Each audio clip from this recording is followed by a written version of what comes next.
It's an everyday thing. It's an everyday thing. It's an everyday thing when you let your nuts hang. Okay, y'all. So listen, the time I found out my ex-husband was gay.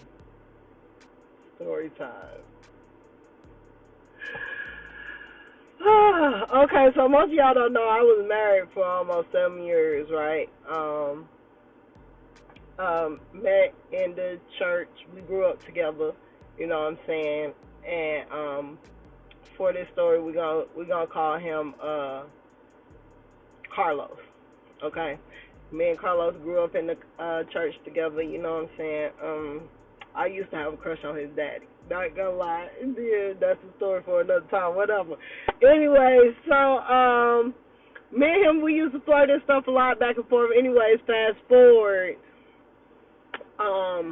we start dating, and we ended up getting married. Long story short, duh.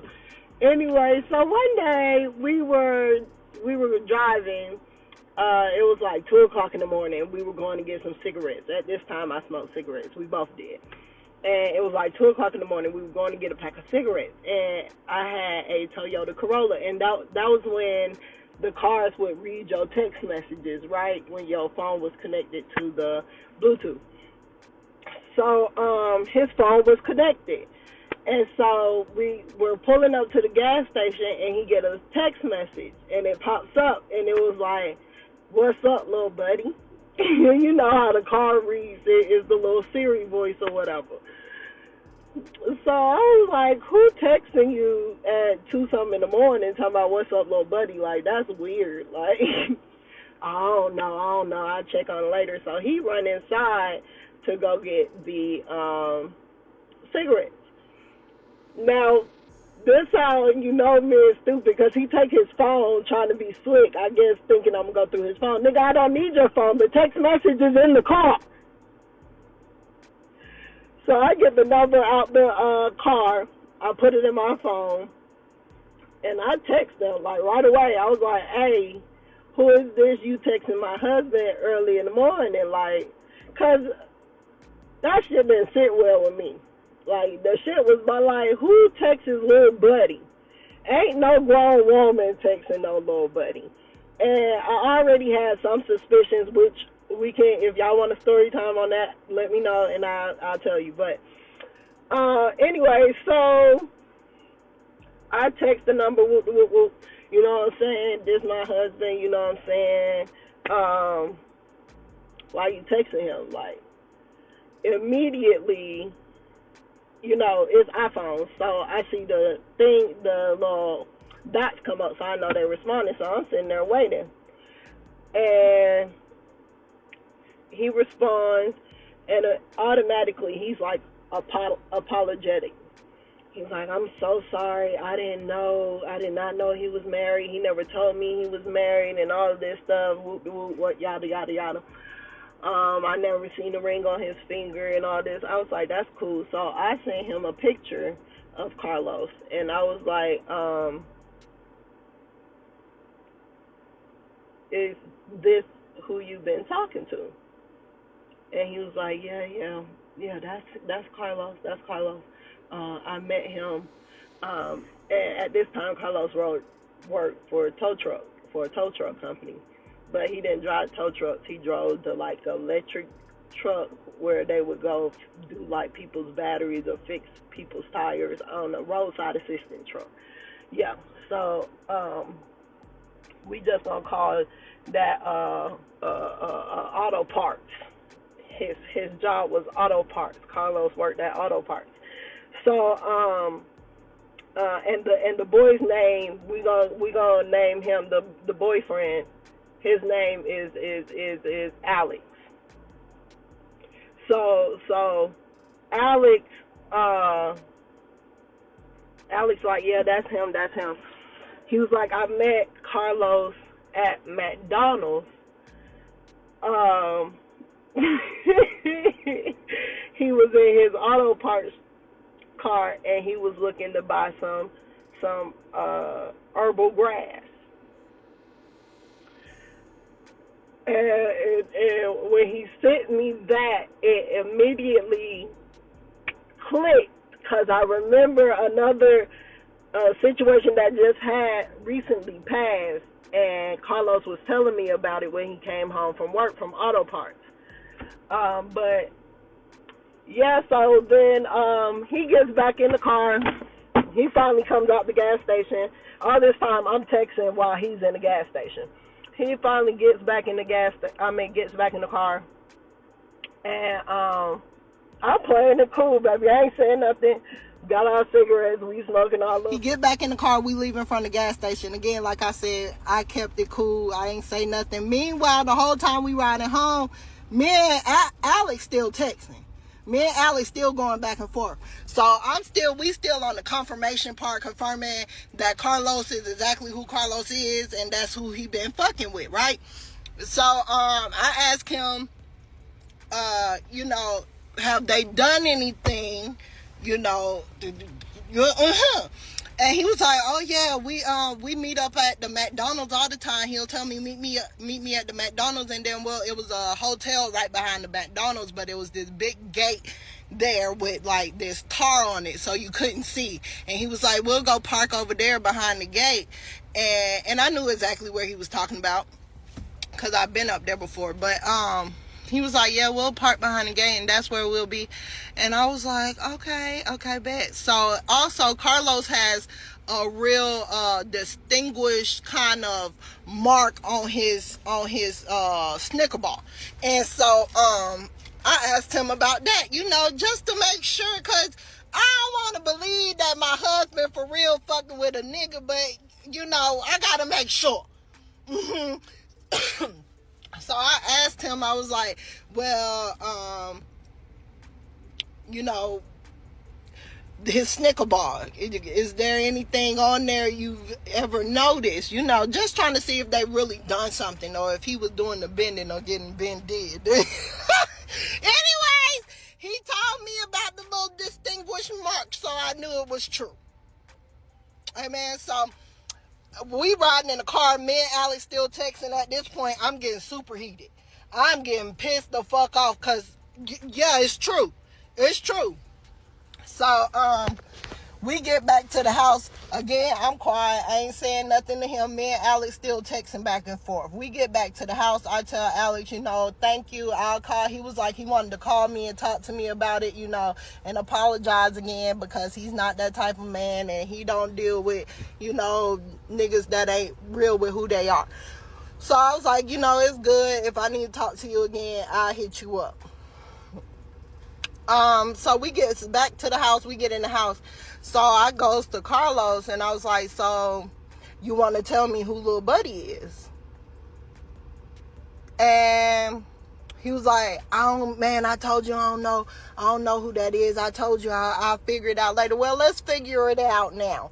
How about we figure it out? Because I'm going to tell you right now, I already figured it out.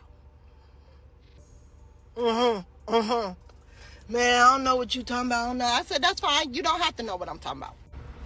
So I proceed to tell him to read him the text messages, because at this point you pissing me off and you playing in my face. And before I hurt you, we gonna get some understanding real quick. So I start reading the text messages to him between me and Alex. Man, that nigga lying. I ain't never heard of this nigga before. I said, you lying. Remember I told y'all, after Alex told me about the McDonald's, it made me remember another situation that happened. Okay, I told y'all my husband, he loves his herbal grass. Okay, and he didn't care. He would go broke trying to get his herbal grass. Anyways, we ain't have no money this particular day. We got to backtrack real quick so y'all can understand how he met Alex and how I knew about Alex without knowing about Alex. You feel me? So, he come home one day. He got herbal grass, and I'm like, how you get that? Because we ain't got no money for that, bro. I was up at this McDonald's. I was up at the McDonald's, the one I sit at. I was like, yeah. He was like, and I seen 3 niggas standing on the curb smoking. And I was like, oh, okay. And I had went up to them, and I was asking them, if they had any, and they was like, nah, but our homeboy, he sell it, so you can get it from him. Mind y'all, I told y'all we didn't have money. So somehow he ends up with money from, not money, he ends up with herbal grass when he come home. You still ain't explaining. I met the dude. I hit him. They gave me his number. I hit him up. He met me up at the McDonald's. Whoop the whoop. And he gave me some off the strength. I listen. Back then I wasn't too well known with herbal grass and they handlers. I didn't know how that shit worked, but I was pretty sure.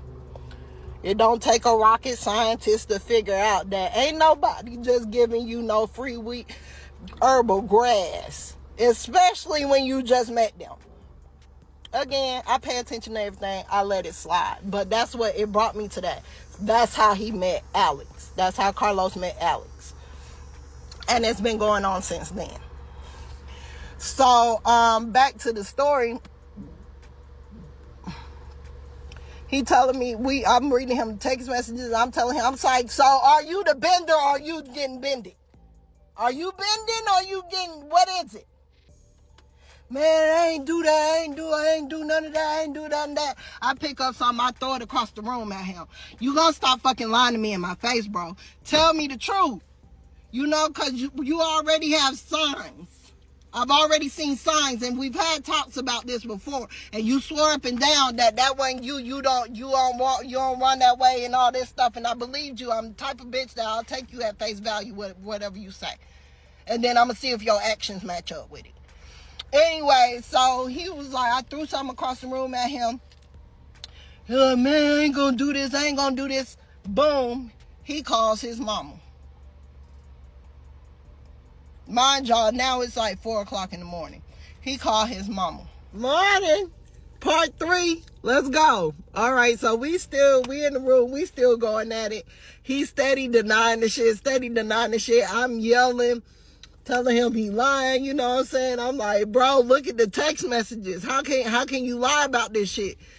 So he proceeds to call. He's like, I'm gonna call my mama. I'm like, call your mom. You can call your mom, but I'm telling you right now, Carlos, you call your mama, I'm telling her everything. Like, I'm running down everything. Like, we not gonna sit here and act like I'm the crazy person when you know you doing this shit. So if you wanna call your mama, call your mama. But I'm letting you know now, I'm gonna tell her everything. He proceeds to call his mom. He calls his dad. I call Alex. You know what I'm saying? I'm like, hey, whoop, you know what I'm saying? Hey, he denying everything. Like, he's saying you lying, this ain't true, yada, yada, yada. Alex was like, nah. So I put Alex on speakerphone. You know what I'm saying? And he like, Carlos, I can't believe you lying like this. And you know, we had what we had going on, and you know what I'm saying? He was like, don't make me tell her everything. And I was like, wait a minute, what? And he was like, I'm even sick that I even dealt with you. I don't deal with men like that. If I knew you was married, we never would have dealt with each other and all of this stuff. And when I say Carlos' mouth was like on the floor, he couldn't say nothing. Like, and Alex running it down. He reading him through the phone. And baby, what I do, I sat there and let him read. I did. Because baby, he hurt too. And who am I to stop him from allowing him to vent? He had to get that off his chest. And I let him. Amen. We both mad. So I let him vent. So, and yes, whole time his mom is on the phone. Whether she heard the conversation or not, she was on the phone. Okay, mind y'all, it's like 4-something in the morning at this point. Next thing I know, his mom is at our house. Carlos' mom is at our house. And, mind you, he done called our pastor too. He done called our pastor. So at this point, he done called his mama, his daddy, and our pastor. So, moms get there and she heavy on me, like going crazy on me, like I can't believe you believe in this and all of this stuff. I'm like, babe, read the text messages. It's in how are you mad at me about what your son doing? You know what I'm saying? Like, that's crazy work. You upset with me? You can't be trusting what other people saying and all that. The proof is in the pudding. How would he know about the goddamn the mall? How would he know? The proof is in the pudding, amen. And you getting mad at me, and I don't understand why. So me and her going back and forth. He getting upset with me. You're not gonna talk to my mama. I'm gonna talk to all y'all any way I fucking want to right now. And you can go. You can get up out. At this point, the pastor done showed up at the house. Amen. Now it's like 5 o'clock in the morning. What is going on here? I mean, damn. I said I wasn't even going to do the part 4. I was just going to let it alone. I was going to let it alone. But y'all all in my DM. So here we go. Part 4. Let's go. We at home. His mama door. Carlos' mama door, and me and her going back and forth, because at this point she's still upset with me because she don't believe that the story is true. She done made up this whole other fabrication of a story in her head or whatever. I don't know. So we going back and forth. Carlos on the phone with his father and the pastor at the same time on 3-way. Amen. Trying to tell them what's going on without trying to tell them what's going on. You feel what I'm saying? So he gets off the phone. He yelling back and forth with me now because I'm yelling at his mama. But you not just gonna yell at me, baby. Okay? So now I directed my attention to him and calling him every word I can think of under the sun that got to do with a fur. Amen. So at this time, we get a knock at the door. Knock, knock, knock. Who is this? It's a man. I can't believe it's a man. No, just like, no, I'll go open the door. It's the pastor and his wife and the first lady. What is going on here? It's 5 o'clock in the morning at this time. What is going on here? So the pastor come in. He's sitting there talking, and then he says, I just want to get to the bottom of this. Please explain to me what's going on. Oh, you want to know what's going on, Pastor. I'll let you know what's going on. So I proceeds to tell the pastor about Alex. Amen. And what Carlos do? Oh, she a lie. She lied. Oh, because you think I won't show this to the pastor too? Let's do it. Let's do it. Pull out the receipts. Get to reading the text message. The more I read, the bigger the pastor eyes get. Amen. So, at this point, he over there boohoo crying. Carlos, that's what he do when he caught. He like to sob and play the pity party and nobody love him. And nigga, I don't care. Do what you got to do tonight. I ain't doing nothing. Anyways, so after we gets through all of that, pastor goes, he wanted to pray for our marriage. I love the Lord with all my heart, but I don't think I ever wanted to say a few words to a pastor before in my life until that moment. Because who praying? What we praying for? Didn't Jesus burn down the whole city for this? It's not. What are we praying for? I'm not his type. It's nothing I can get. I can't give him what he wants. I'm a woman, a full-grown woman. So what? No. We don't need to pray, sir. We don't need to pray. I don't want to pray. It's nothing to pray for.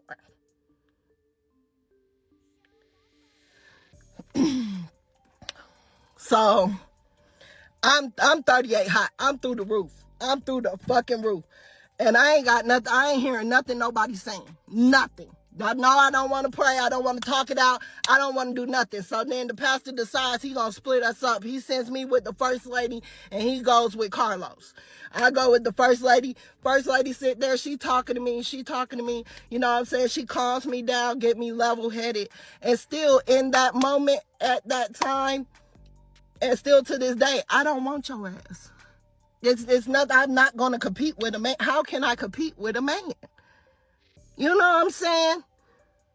So that was the end. That was the end of our marriage. That was it. He got his shit and got the on. I love y'all. More stories coming. Boy. Y'all gonna learn today. I'ma just say this.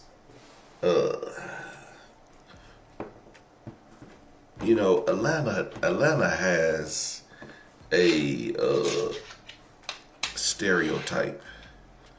It has a stereotype, a stigma of men in Atlanta. And it never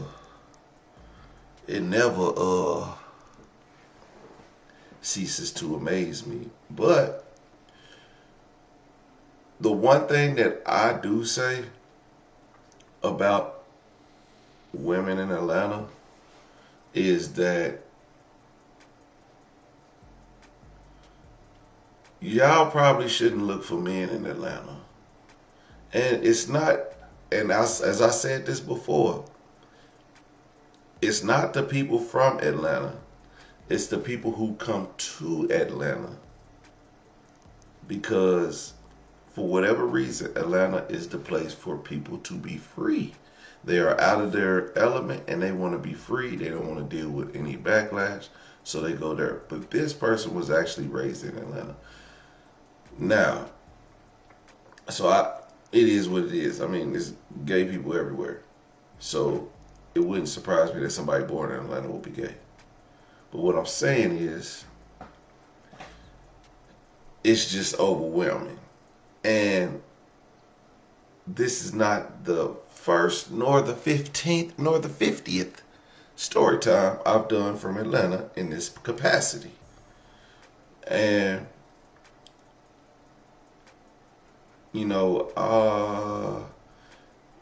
I guess there's no way to tell women to be safe with their husbands, because it's your husband. You're supposed to be reckless, not reckless but like sexually reckless. So you shouldn't have nothing to worry about. But it's coming more common that in marriage, people are needing to protect themselves from just cheating in general, let alone with the same sex. Okay, so man,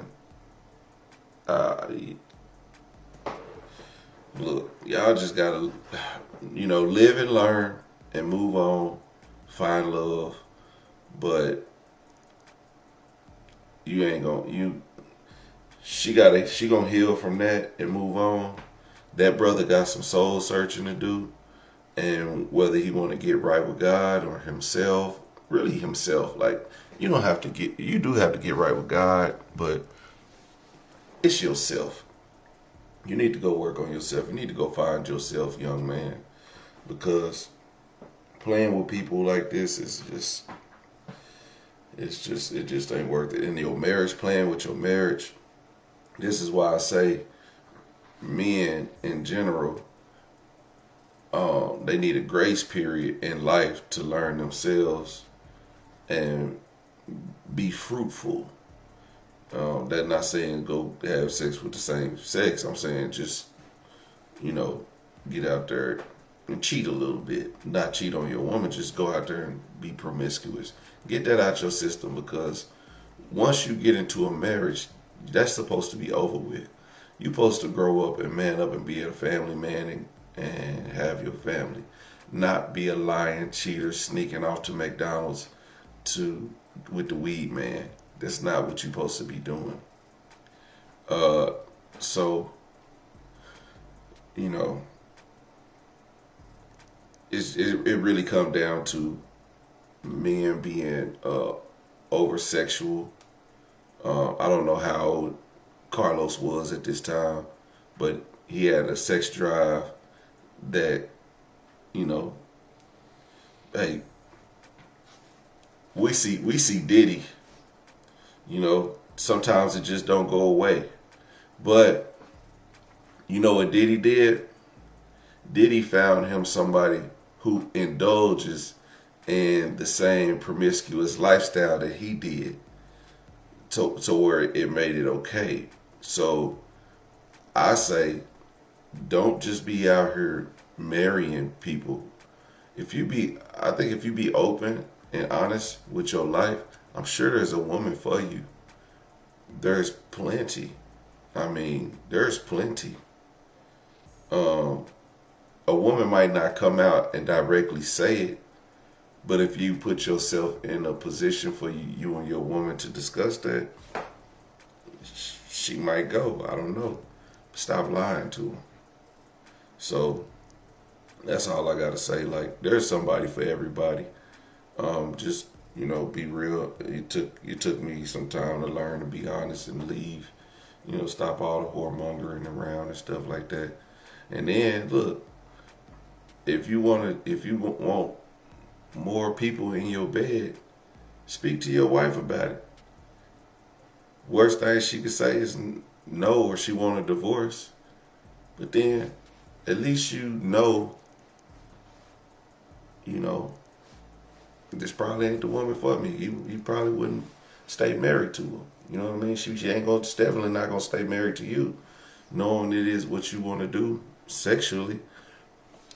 I just did a video where a woman killed her husband. They were swingers. Like I said, they found people in their lifestyle. He wanted to see a woman. She didn't like the woman. She didn't like the woman that he was seeing. I don't know if it was jealousy or what it may be. So instead, she booked 2 dates. Not 1, 2. And he didn't like that. So what is she? They got in an argument and she shot and killed him. So I'm not saying that's how it's going to end up. I'm just saying there's somebody for everybody. You see Diddy Cassie, the Cheryl Cole lady and her husband. And there's millions of more. There's a million more. Like, there's actual swinger parties. If you go to a cruise, don't go to Carnival Cruise. If you go to a more upscale cruise, you're going to see more of this happening. I actually seen a party on the cruise that I was on, and I was just like, oh shit, they lit up in there. Then I looked in there, I was like, yeah, that ain't my party. But I know a party that is. And yeah, so, if you want it, you can find it. You can find your partner. So just, it's time to grow up, and at some point you got to start being honest with yourself and honest with your partner. If you want to live a promiscuous lifestyle, however it may lie, shit, be honest with it, or move around. Like, I mean, because what they gonna do, they either gonna stay with you and deal with it, or they gonna move around. It is what it is. All right, everyday people, man. That was our live for today. We got another political live coming up on YouTube, YouTube, Twitch, and Facebook. Y'all know where to find me. We're going to keep it lit over there. Everyday people, thank you all. Thank you, Joker. We're going to keep it lit.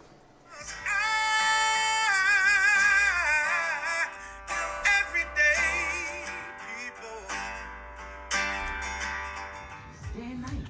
For some women, it can start working in as quick as 1 week.